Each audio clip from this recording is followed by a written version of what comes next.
Hello, I'm Jim, and welcome to Rallying in America, the Recce podcast. This podcast is an exploration of a rich history, the stories and memories of those who made and make Rallying in America so great. Enjoy the show.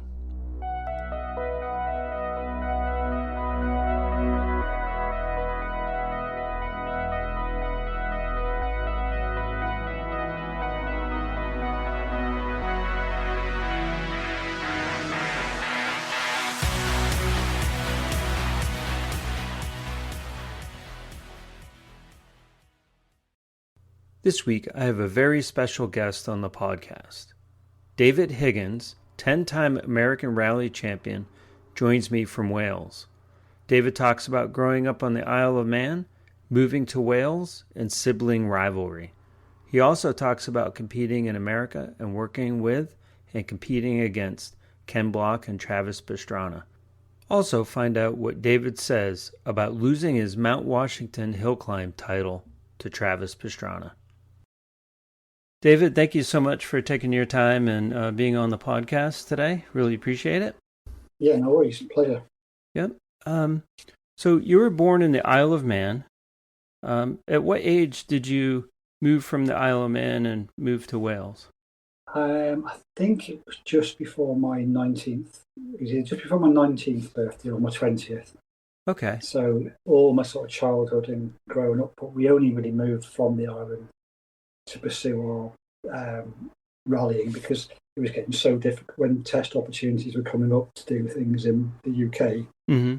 Everything from the Isle of Man needed at least a day's notice to get there. So we all, me and my brother, started doing a bit of work at rally schools between our events to save the travel costs.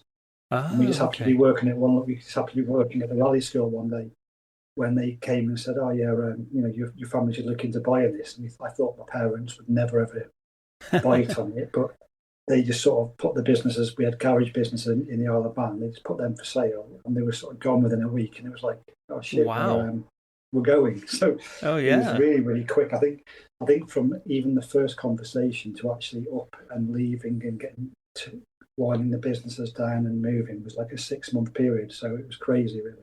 Oh, wow. That's incredible.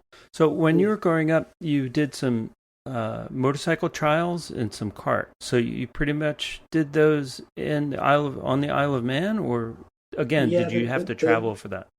The motorcycles was always the Isle of Man. The trials was always that. And like my first maybe 6 or 7 karting championships were all on the Isle of Man. But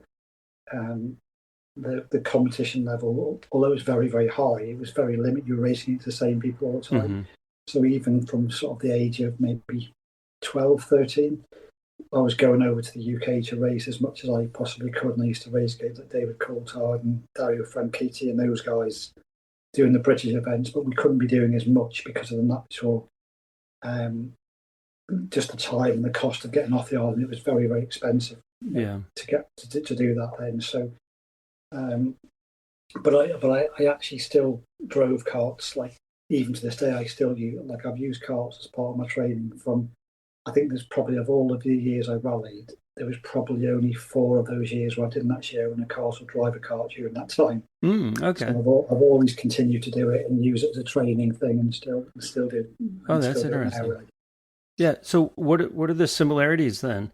Or there must be a lot of similarities between the two. Yeah, the motorcycle trials was really good for learning traction, learning to look for grip, and you learn to read surfaces very well. And plus, it's all about balance. So I think driving a car is about balance. It's about vision. It's about all these different things. So anything you do different really does help you, really. So. And then the karting is a massive amount of aggression you need in karting, but also an amount of smoothness. And what I find is that if I went for a long period without driving a kart, my rallying, I'd get just a fraction too sideways and not quite as efficient. Where when I went back to the racing, it really brought me back in line to being that little bit smoother and yet still having the commitment and the aggression, but in a smoother way. Okay, excellent. So your brother was, sounds like he was just as involved with everything as you were, and he's a couple of years older than you, is that correct? Yeah. Okay.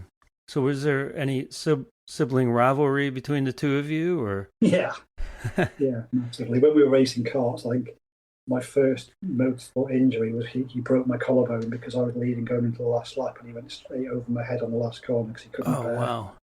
his younger brother beating him. So yeah, we could write a book about the stories about our rivalries. We're good friends, but it's been very, very difficult. The fact, like all our careers, we're chasing the same drives, the same sponsors, the same, even doing the same championships and the same results. So, like my poor parents, like one of us would have a really good rally and one would have a bad rally, and it was very difficult to sort of be too excited because one of us is on a down and one of us is bragging about it. So yeah, but I do think that's what drove us both on to be as competitive as we were, really. Okay. I grew up with 3 older brothers, and I'm wondering if you constantly remind him of that broken collarbone, if you bring it up. Yeah, there's well, the thing that I reminded the most was that I had to buy a new helmet because it split my helmet open as well. So, oh wow! And we were going away on a family holiday, and we saved up some spending money to sort of play in arcades and different things, and I had to spend my money on a helmet. That still gets me this day, but I'm sure I've had it back in one way or the other off him now. Oh, that's great.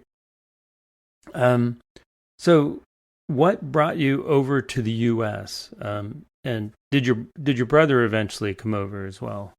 Yeah, I came over and did like a one-off trial event. I've been looking into it for a while, and I was at a point where we were getting funded to drive in the British Championships, and you were doing it as your job. And then the next step to try and do WRC stuff was you were then have to go back into the realms of finding the sponsors to make it all happen. And at the time, American rallying was on a bit of an up. Pro Driver just sort of gone from they were running a team over there with the help of Lance Smith. Yeah. In the Subarus, and this would have been 2000 and 2001 time. So I came over and did the last round of the 2001 series with a privateer team, AV Sport. But unfortunately, the car broke down. We barely even started it, really. The car wasn't quite finished before we got there, and one thing and another. And then I went out to do the rally by Vegas in Nevada in like late December. And, they were paying, obviously, me to go there as a professional driver, and it was all new, it was different events. And I signed a contract for 2 years with AV Sport. And that's the following year. As soon as I got that job, my brother then actually went out to drive for Hyundai for the same season, the following year. So where I was almost going to get away from me and him chasing the same things, Here you go. When I did it, he was like, "Oh, that could be a good option." So he followed and he was driving for Buffin's Hyundai team. Oh, okay. So I think it was 2002. So then I actually won the championship in 2002 in the privateer team. And that same year, I was offered drives with other people to go like the following season. And Lance had sort of split ways with he although he was helping Pro Drive the year before, they were going to do their own thing the following year. Right. So Lance ended up basically phoning me to see if I'd be interested in driving for Mitsubishi as a factory driver and I signed a 3-year contract for Mitsubishi. Yeah. But we sort of dominated the season in 2003, and then Mitsubishi pulled their plug on all motorsport programs apart from the WRC. So they honoured their contract with me, and I just stayed on as their official test driver for WRC. But then I was didn't have an actual rally program for the following season, so I ended up going back to do the British Championship and won it with Hyundai. And I just basically was sort of then I started going out competing, and Lance always said to me that he loved working with me in 2003 and says, "Keep your phone handy. I'm going to phone you one day, and we're going to go and make amends for it." And in the meantime, I was competing out in China and doing stuff out in China, British champs, Turkey, literally anywhere where I needed to be. I was basically going, and Lance was just getting back in with Subaru at that time. Okay. And he had Travis and Ken Block sort of Yeah. lined up to be the drivers for it. They're obviously bringing heavily funded from DC Shoes and Red Bull and things. And Yeah. I actually then started going over and working as a coach, coaching Travis and Ken Oh, wow. in the early parts of it. And so I was still always keeping in contact with them and I didn't go over loads of time. I went over 3 or 4 times to coach Okay. Travis and Ken. And then when Travis was doing the championships and decided that he wanted to have a year where he was trying to pursue the NASCAR, Lance just literally, I was away doing a rally in China, and Lance just picked up the phone, this number from America, and called, like, oh, who the hell is this? And he rang and he says, remember that time I said I'm going to call you back? It's on, he said. Are you in or you're out? And I said, I'm in. He said, get on a plane tomorrow. You're coming over to do a test, and we'll talk about details then. And I literally couldn't go straight that day because I was still competing in China. So I finished the rally, came back from China, flew to America, did the test, shook his hand, and I think we must have gone maybe 6 or 7 months into the first part of 2011 series before we even realised we hadn't actually done a contract, because we were just like, he said he would honour his word, and I believed him, and we had a mega relationship all the way through then. Yeah. So what was like the first time meeting Travis and Ken? Yeah, it was weird because obviously Travis, everyone would warn me about this mad nutter of a young kid when I was over there coaching him. Yeah. So, but Ken was by far the wilder. Like, Travis was very sort of easy to coach. He was young. He was very, very like a sponge. You want to take it in. You can see the mad streak of him, but he was so young at the time when I was first coaching him. But you could see a massive natural talent. But Ken was like, when I sat with Ken, he was probably one of the most scariest people I've ever sat with in my life, going to this, and still the same to this day. But not because he was out of control, but because he was such a perfectionist. So Ken was like, you would learn a road and you'd want to drive it in a level that you could never do on a rally. Like if we went down a road and had a tiny slide, he would literally sort of handbrake, go back to the start of the stage and start again. So Ken, you can't do that in a rally. That's not the way you drive. But unfortunately I think that was probably his downs. Like, what probably stopped him winning championships in rallying was because he wanted to do everything. His ideal speed probably wasn't realistic or for 100% of a rally. So some of the stage times could be unbelievable, but going at that level of commitment when you don't 100% know the conditions, I think is what could have caused some of the accidents. And like, so because he had some big wrecks, but his commitment and his speed to it was like I remember sat there thinking, holy shit, this is I was expecting this from the other one, not from oh, him. Right. But we stayed like good mates all the time, even though we had big rivalry in a few of our seasons. Yeah. Like, the rivalry was more made through other people and teams than it ever was between me and him, really.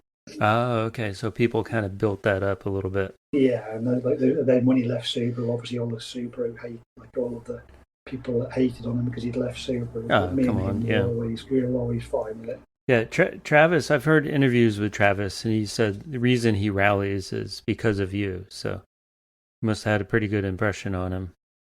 Yeah, he's good. Like, he's one of those people that he's so good at everything. And I think if he was ever in a position where he could fully commit to one sport and one thing, he could be He could be mental, but I think because he is so pulled from everything else, but he is the most determined, probably like one of the fiercest competitor. Like, he is just, everything is a competition. Like, literally. He's actually got my number and name tattooed on his backside from a bet he lost with me in one season and things. But on his body is literally full of tattoos where he's lost bets. But he would literally have a massive accent over $1 bet, but winning that $1 means as much to him as winning $1 million. It's just the way he is. So, and he's still doing it. It's always good fun to compete. Yeah, Yeah. exactly. He's Yeah. still You get doing fun those because dollar bets. yeah. Yeah, So, that's funny. We'll be right back. Power up your ride. Daily driver, bike, or track beast with Melee Design Firm. Since 2018, Melee has been the go-to source for high-performance battery mounts and power solutions trusted by enthusiasts and professionals alike. Whether you're carving corners on the weekend, commuting to work, or chasing podiums, they have the gear to keep you powered and ready. Their lightweight universal battery mounts are engineered for performance, crafted with precision, and designed to handle whatever you throw their way. They don't just make and sell parts, they build confidence under the hood. Rugged, industrial, functional. That's the Melee difference. Join thousands of satisfied drivers who refuse to settle for stock. Upgrade your battery game today. Now back to the show. And I heard an interview with Lance not too long ago, and he was talking about Vermont Sports Car and how they have up on the walls probably a fender from Travis's car, somebody's car that was wrecked, or a hood or some part. Yeah, they've got hoods of every driver. Right. Bar me. But you, right. Yeah. So Lance said that attributed it to your consistency. So can you shed some light on how you got so consistent and how your co-drivers really played a part in that consistency? Yeah, I think the co-driver side of it was more. But I would say I was fortunate because you make your own fortunes and what you decide to do and what you don't do. But I had a sort of long spell with co-driver. I never really jumped from one to the other. Mm-hmm. So when I was doing all my stuff in like China, I think I went 7 or 8 years with a guy called Ian Thomas, and me and him had a brilliant relationship. And I wanted him to come. I asked him to come to America, but he didn't want to leave his security of his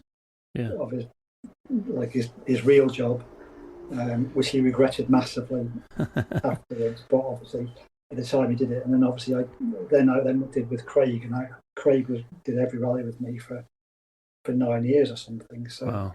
You just learn to get the best out of each other. But I think the consistency from the driving and the non-accent point of view was, I was always, because of my racing background and because of my probably what I practiced in the racing side, I always drove a stage with a bit of a plan.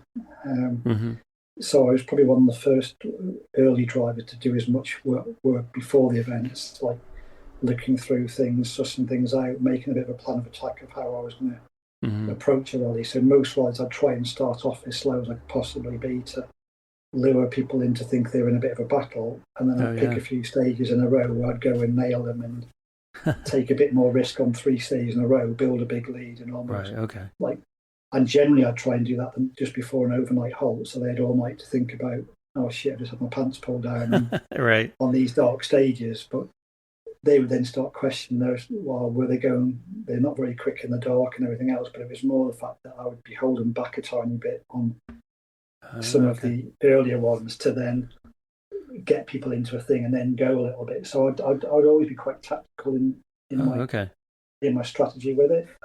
As the years went on, it just got faster and faster, and that wasn't as easy to do it. But I was always super committed on the quick stuff. So if ever I was going to have an accident, it would have been a huge one, because I was I used to go, most of my game was on the high speed 5th, 6th gear stuff. But on the sort of 2nd gear twisty sort of stuff where there's risk of flipping a car because you've cut a corner too much. Right. I would never risk too much cutting corners and doing those things, because one, you don't 100% know what's in there, and two, you can get a puncture. So the gain you get from taking a few tenths by cutting a corner, the risk of getting a puncture and driving out for 1.5 minutes or 2 minutes on a flat. So I was quite clever with how I would approach a stage. So I think that was where, and also because of the racing thing, if I overshot, if I brake the fraction too late, I would visualise carts or people overtaking me on the exit because I'd had a slow exit. Likewise, if I'd brake too early for a corner, I'd visualise being overtaken because I braked too early. So I'd break stages down in a way where I'd actually feel like I was racing it rather than sort of just sliding around and being sort of not too efficient, really. Yeah, and part of that strategy, I remember watching a video of you coming around sort of a hairpin turn. I forget what rally it was. It may have been Lake Superior, but you purposely drove in the grass. The battle with Ken. And you drove in the grass, so he couldn't see where your braking points were. Yeah. There was always a bit on Oregon as well. I used to always get Travis on because that Oregon is such a fast, high-speed rally. It was very difficult to take much time out of people. Okay. And there was one stage I'd always, if I was running first on the road, there was 3 flat crests before the one you had to brake really hard on, and I'd sometimes dab the brake on I'd put a lockup mark on one of the early crests, so he'd go up to it to think that's the brake and one question his notes and slam on the brakes and things. So I used to be quite sneaky like that, and if I was first on the road, I'd try and drive a fraction off the natural line. So if I was sweeping the surface, the cars behind were not 100% on my, so they were doing a bit of sweeping as well. So I would never lose it. I would never lose as much being first on the road as some drivers do, because I'd just try and switch my lines up a tiny bit. That's really cool. And so of all the rallies that you've done in America, did you have one in particular that you liked, or specific stages? I used to love the Oregon Rally, not because of the stages or because of the thing, but just the whole format of the rally, especially in the early days. It used to be the tarmac on the one day, then we'd have some quite rough Nadgery stages on the second day, then the third stage was always a wide open flat out thing. So the variation of that rally, plus it was at the time it was a real nice place to be and nice time of year to be up there. So I used to always love that, and I think I won it every single time I did it. So I think I did it 10 times and won it 10 times. So that was a really good rally to me. But I used to always love Lake Superior. It was just like it was a bit like being back home. The stages were tough and things, but the whole thing I liked about America, full stop, was every rally was so different. So I never really, the one rally that was never a massive fan of, we only did it a few times, was I can't even think what it's called now, but it was really twisty rally. Is it Idaho? Where Alex and Rhiannon live now. Yeah, right. So, and that was that to me was just too tight and twisty for the side. And I just used to find it boring that you were never getting up to any real high speed, really. But but other than that, I loved it. Like even the challenge, I hated it. Snowdrift was such a mega challenge. It was one as well as you loved it when you finished it with no problem. But it was so easy to have an issue. So when you did Snowdrift, was it as crazy as it has been in past years with Bonfire Alley? And it was getting more and more crazy. The last couple of years probably got a little bit too crazy. But in the time when I did, you could feel the heat from the fire still, and you could see all the things going. It really was like mega. To be fair, it was a really good experience. But the parties were getting bigger and bigger, and people were drinking more and more and things. So, you could see it was a victim of its own success. Yeah, and somebody had some flamethrowers actually this year, and so they've banned for next year. I saw that. It's no longer going to happen. So that's good, I think, for the safety of the. Yeah, but they'll make another stage. Yeah, they'll find somewhere. Get the same people do the same thing with a Bonfire Rally too, isn't it? Well, that brings up a good point, because it's probably the craziest, fan wise, as fans go in the U.S. It's not quite like is it Monaco, where I see everybody shooting off fireworks and flares and everything. Yeah. So that's a bit crazy. In the old, like in some of my early rate days, you'd go on a corner, you wouldn't even see the road because if people stood in front, they'd just be opening out in front of you. So that was before the days of all the health and safety that we have nowadays. Yeah. So do you keep up with what's going on with like American Rally Association now, or stay in touch with Lance even? I keep in touch with Lance a bit.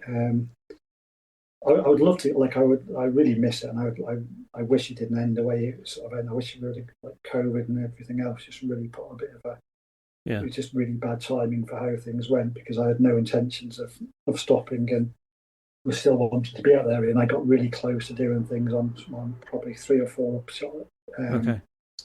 times where I actually could have brought another factory team now. But the problem was the open cars of what they have it for Vermont was just right. impossible. It was impossible to make a car that was like at that level. So if the series would have gone to like the Rally 2 cars, like what Connor's in now and things, I could have been there three or four times previously. Okay. We had, because people obviously they don't want to invest all the money and they can't go there and be mega competitive. People just don't realise how good Vermont sports car are at building the cars they have. People go there and think, oh yeah, we can just go there an American team, they won't be very good, and they rock up there and get their pants pulled down and realise that Yeah.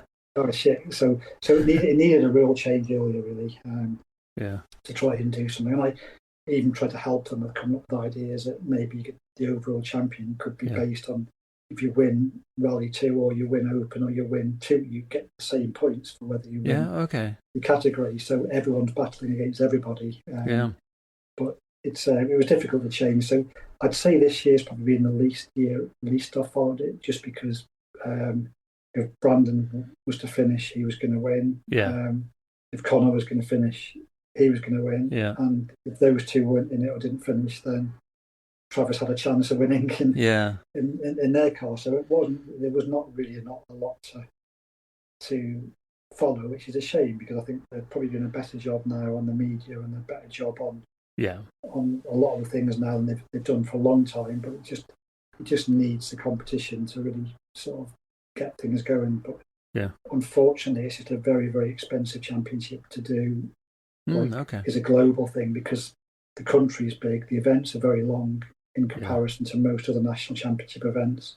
So most teams charge like a dollar per kilometre or a dollar per mile. They have a mileage fee on how many miles you're doing in the cars, and because our events there are so much longer, the running cost for the events just become so much higher for the cars, really. So you can almost do a WRC event for the same price you could do an American rally, but obviously you're going to get more publicity and more things for that. So that just makes it quite tricky, really. I know they're trying like mad to get a WRC event here in the U.S., so we'll see what happens with that. But one event that you did really well at was Mount Washington Hillclimb. They're coming back next year. And any desire to, do something like hill climbing again? Yeah, I'd love to. I'd love to go and have a car and get my record back. It still bugs me that Travis has gone there with some really cool cars. Right. I would love to do it. You'd need a fairly special car to go and challenge against that. But now there's less gravel on there now as well. So you don't. There'd be more race cars you could have that could be closer. But those rallycross cars were absolute beasts, to be honest. So but it's an amazing hill, and the challenge of that is probably one of the hardest things I've ever done. As a driver, because you have to try and memorise it and do it all. But obviously now, like, there is part of the hill now is on iRacing, so you can get a lot better idea now to get up to speed than you could previously. Well, hopefully you could do something where Travis has to tattoo your name on his backside again. Maybe I can give him a chance for revenge, where we can go head to head, and then there you go. Lose, so he would take that up, and $1 on it as well. I'm sure the dollar would still. Right. My parents aren't from the UK, but they have a lot of ancestry in England and Wales. And we used to have every Sunday growing up, it was Yorkshire pudding and roast beef. And I was curious, you spent quite a bit of time in the US. Was there anything there that you craved that you couldn't get, or like a proper pint or something? Not really, no. The thing that used to I wouldn't say dislike, but the thing that got to me so much in the end was when you went out to a restaurant in America. It was almost like a pub quiz. Like, you order your meal, and then it's like, what salad do you want with that? Like, I didn't even think I was having it. So then, like, what dressing do you want with the salad? There's like so many like choices for everything. I used to just get so frustrated of just like the ordering process of so many options and so many right different things. So that was always a bit of a. It was nice to go back and just have something a bit more basic. I used to like, even to this day, when I've been traveling and come back, I always come back and have something really basic like beans on toast. Oh yeah, of course. Just as a real. I don't know whether it's just a bit of a. I think, but when you go out and when you're out away a lot, you end up eating a lot of restaurants, and it's just nice to come back home and have something really simple. But my wife does make a really cool roast dinner, to be honest. But yeah, because we're always away so much, it becomes to a point where we're very rarely here at weekends because we're racing through them. My son's racing, or me being away working on races and things. There's not many weekends we're actually at home. Right. So that must be very comforting. Thanks so much for coming on. I appreciate you taking your time again. And hopefully we'll see you here in the States for some competition, hopefully at some point. I have been offered a drive for Mount Washington, but at the moment it's in one of the global cross-kart buggies. So that is a one option, but I'd like to try and find them a bit more bit faster than that, just to try and go for the record. But if I can't, then you could see me there having a bit of a rip in one of those. All right. Well, thanks again. I appreciate it. Jim. Thanks for your time, mate. Thank you. If you'd like to be on the podcast, you can email me, jim@jimboothdesigns.com, or message me through Facebook at Rallying in America, the Recce Podcast, or Instagram, rallying_in_America. Special thanks to Brady Instruments, pro-grade, handmade, professional fuel hydrometers. Visit bradyinstruments.com for all of your fuel testing needs. Thanks to Toontank and the artist Nuclear Wave for the podcast theme music.